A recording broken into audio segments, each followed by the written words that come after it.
అండి ఈరోజు నేను మైసూర్పాక్ స్వీట్ ఎలా చేయాలో చూపిస్తాను. టేస్ట్ అయితే చాలా బాగుంటుంది. అచ్చం స్వీట్ షాప్ టేస్టే వస్తుందండి మనకు.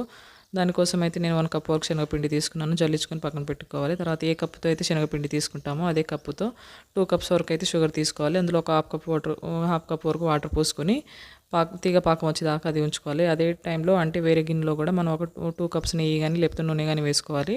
లేకపోతే ఇది అంటే 1 కప్ నెయ్యి 1 కప్ నూనె కూడా వేసుకోవచ్చు. ఇలా వేసుకొని అది కూడా హీట్ అవుతూ ఉండాలి. తర్వాత ఇందులో పాకం వచ్చిన తర్వాత ఇందులో శనగపిండి వేసేసి బాగా కలుపుకోవాలి.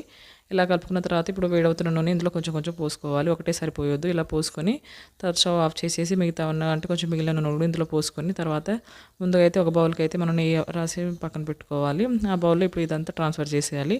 ఇలా చేసిన తర్వాత కొంచెం కూల్ అయిన తర్వాత ఫస్టే కట్ చేసుకోవాలి. తర్వాత ఒక 4-5 అవర్స్ తర్వాత చూస్తే మొత్తం కూల్ అయిపోయిన తర్వాత మనం ప్లేట్లో గిన్నె బోర్లించుకుంటే మనకు మైసూర్పాక్ గుల్లగా వచ్చేస్తుంది. సో టేస్ట్ అయితే చాలా బాగుంటుంది. వీడియో నచ్చితే లైక్ చేయండి, షేర్ చేయండి.